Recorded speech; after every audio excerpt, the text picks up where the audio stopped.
একটু শুনতে বলতো। হ্যাঁ। তো আসসালামু আলাইকুম। আশা করি সবাই জয়েন করেছেন। আর সবাই শুনতে পাচ্ছেন কিনা এটা একটু আমাদের সাথে একটু শেয়ার করেন, যে সবাই লাইভে জয়েন করতে পেরেছেন কিনা। আর অবশ্যই কমেন্টে জানাবেন আপনি কোন জায়গা থেকে বা কোন জেলা থেকে জয়েন করেছেন। এটা অবশ্যই একটু কমেন্টে জানাবেন কাইন্ডলি।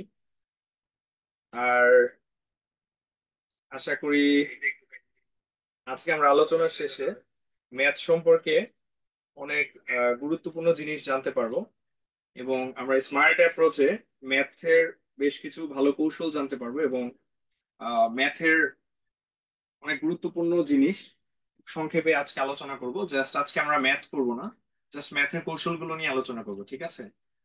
তো কে কোন জেলা থেকে বলছেন বা জয়েন করেছেন আমি একটু জানবো। সবাই একটু কমেন্ট করে জানান, আর সাউন্ডটা শোনা যাচ্ছে কিনা একটু জানান। হ্যাঁ, ধন্যবাদ। নাজমুল হায়দার, হ্যাঁ হ্যাঁ জয়েন করেছেন আপনি। আর কে কোথা থেকে জয়েন করেছেন একটু জানান কাইন্ডলি। আচ্ছা। তো আশা করি সবাই কিছুক্ষণের মধ্যে লাইভে জয়েন করবে।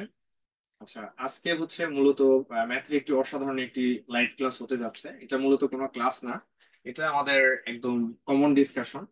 এবং আজকে আমরা বেশ কিছু গুরুত্বপূর্ণ কৌশল নিয়ে আলোচনা করব, যেটা আপনার যে ম্যাথ করছেন বা কম্পিটিটিভ পরীক্ষার ক্ষেত্রে, যেমন আমরা নবম দশম শ্রেণী বা হচ্ছে ইন্টারমিডিয়েটে যে ম্যাথ গুলো করেছি সেগুলোর একটা জিস্ট থাকে চাকরির পরীক্ষাগুলোতে, কিন্তু আমরা কিন্তু এখানে আহ সেই বিষয়গুলো একটু স্মার্ট ওয়েতে বা হচ্ছে একটু ডিফারেন্ট ভাবে আমরা করব, এবং সেইখানে আপনার জাস্ট সেই সম্পর্কে ধারণা আছে কিনা এই জিনিসগুলো চাকরি পরীক্ষাতে যাচাই করা হয়। এর সাথে যুক্ত আছেন ইয়ামিন হোসেন, সালাম ওয়ালাইকুম আসসালাম sir, thank you. Nazmul Haider, excellent class, thank you. আচ্ছা, তো আমরা আস্তে আস্তে আলোচনার দিকে চলে যাই। প্রথমে আচ্ছা, তো আজকের ক্লাস শেষে আমরা একটা নিশ্চয়তা দিচ্ছি যে আজকে ক্লাস শেষে আমরা এমন কিছু জিনিস ক্লাস শেষে রপ্ত করতে যাচ্ছি ইনশাল্লাহ। সেটা হচ্ছে আপনার যে ম্যাথে যে এমসিকিউ সলভ করার যে আপনার কনফিডেন্স লেভেল আছে, এটা আরেকটু বাড়িয়ে দিবে ইনশাল্লাহ। এবং আপনার ম্যাথের গতিটাও আরো অনেক বেড়ে যাবে, এবং আপনি খুব ইজিলি এমসিকিউ ম্যাথ সলভ করতে পারেন, এবং আপনি টাইম সেভ করতে পারেন, ঠিক আছে?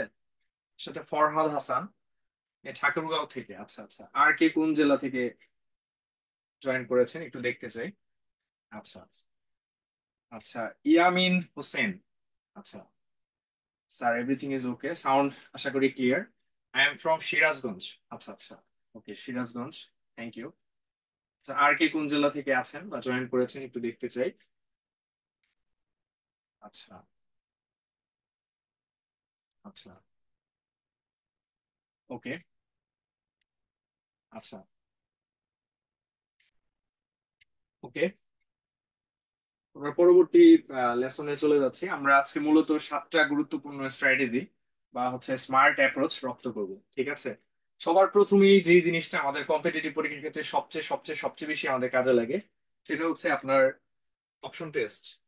এই ওটি মানে কিন্তু অপারেশন টেস্ট, মানে যে অপারেশন থিয়েটার না, ঠিক আছে?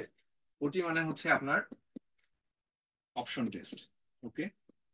আচ্ছা, তো সাধারণত আমরা যখন ম্যাথ পড়ি পরীক্ষার হলে, ঠিক আছে, তখন হচ্ছে আমরা বুঝতে পারি না যে ম্যাথ গুলো আপনার হচ্ছে কতটুকু ভালো হচ্ছে বা কতটুকু খারাপ হচ্ছে, বা হচ্ছে ম্যাথটা আপনার পুরোপুরি স্টেপ বাই স্টেপ আমাদের করার সময় পাওয়া যায় না, ঠিক আছে? তো সেই ক্ষেত্রে আমাদের টার্গেট থাকে যে অল্প সময়ের মধ্যে উত্তরটা বের করা। তো সেই ক্ষেত্রে আমরা দেখবো যে কিভাবে জাস্ট অঙ্কটা অবজার্ভ করে, ঠিক আছে, জাস্ট অবজার্ভ করে বা অপশন গুলো দেখে কিভাবে উত্তরটা বের করা যায় সেই জিনিসটা আমরা রপ্ত করার চেষ্টা করব। যেমন এই অঙ্কটি আপনার বিভিন্ন চাকরির পরীক্ষাতে বেশ কয়েকবার এসেছে, ঠিক আছে? তো আমরা একটা রিয়েল প্রশ্ন আমরা এখানে নিয়েছি। তো রিয়েল প্রশ্নের ক্ষেত্রে দেখা গেছে এখানে যে একজন ব্যাটসম্যান, যে এই অঙ্কটা আমরা হচ্ছে গতানুগতিক ভাবে একটু টাইম নিয়ে আমরা করতে পারি, কিন্তু আজকে আমরা করব একদম সিম্পল ওয়েতে। জাস্ট মানে অপশন গুলো একটু নাড়াচাড়া দিয়ে আমরা জাস্ট উত্তরগুলা বের করে ফেলবো, ঠিক আছে? একজন ব্যাটসম্যান 21টি বাউন্ডারি এবং ওভার বাউন্ডারি মারছে টোটাল, এর মাধ্যমে টোটাল 96 রান করছে। ওকে, তাইলে আমাদের এখানে টোটাল 96 রান করেছে, আর বাউন্ডারি হচ্ছে আপনার 21টা। ওকে, এর মধ্যে আহ 4 মারছে কয়টা, 6 মারছে কয়টা আমি জানি না। তো এখানে দেওয়া আছে যে বাউন্ডারির সংখ্যা হচ্ছে, এই যে এইখানের মধ্যে যে কোনো একটা নিলাম, আমি একটা সহজ চেয়ে নিলাম, একটা 15টা ধরলাম। যে 15টা যদি বাউন্ডারি মারে 21টার মধ্যে, মানে 4 মারছে হচ্ছে আপনার 15টা। আচ্ছা, 15টা 4 মারার পরে আর হচ্ছে আপনার 6 মারছে, তাহলে কয়টা? 6 মারছে হচ্ছে 6টা। তাহলে 4 15 কত হয়? 4 15 হচ্ছে আমার 60। আর 6 ধরি, তাহলে 6 6 36। তাহলে 60 আর এই 36, এই দুইটা যোগ করলে হচ্ছে আমার 96। তাহলে আমার কিন্তু উত্তর মিলে যাচ্ছে। ওকে, জাস্ট এটা কিন্তু হয়ে যাচ্ছে। জাস্ট অপশনটা আমি একটু চেক করে, আর পুরো ক্যালকুলেশন করার দরকার নেই, জাস্ট অপশন গুলো আমি একটু বসায় দেখি যে এইখানে যদি 15 না হয় আমি 16 বসায় দেখি হচ্ছে কিনা। ওকে, তাহলে আমি অঙ্কটা আবার একটু রিপিট করি। যে 21টা টোটাল 4 বা 6 মারছে, তার মধ্য থেকে আমি যেটা দেখবো যে টোটাল হচ্ছে, আমি ধরে নিলাম যে 4 মারছে হচ্ছে, এখানে অপশনে দেওয়া আছে যে কয়টা 4 মারছে। তাহলে হচ্ছে আপনার ধরলাম হচ্ছে 15টা মারছে, তাহলে 15টা যদি 4 মারে তাহলে 6 মারছে কয়টা? 21টার মধ্যে, আর বাকি হচ্ছে 6টা 6 মারছে। তাহলে হচ্ছে 6 6 36 আর 4 15 60, টোটাল 96। এটা মিলে যাচ্ছে। আর এটা যদি না হয়তো আমি পরের অপশনটা একটু বাজায় দেখতাম এটা হয় কিনা। তারপর না হলে এটা মানে বুঝতে পারতাম যে একটা দুটো করার পর একটু কি বেশি হবে না কম হবে। ঠিক আছে, এইভাবে। তাহলে উত্তর হচ্ছে আপনার 15টা। ওকে, আশা করি সবাই বুঝতে পেরেছেন। আর আচ্ছা, আমাদের সাথে যুক্ত হয়েছেন আপনার পল্লব কুমার পোদ্দার। আচ্ছা, নমস্কার স্যার। আচ্ছা, ধন্যবাদ আপনাকে নওগাঁ থেকে। আচ্ছা, আশা করি ম্যাথটা খুব ইজিলি বুঝতে পেরেছেন। আর ম্যাথটা গুরুত্বপূর্ণ না, ম্যাথটার মাধ্যমে আমরা আরেকটা প্রমাণ করব যে কিভাবে অপশন টেস্ট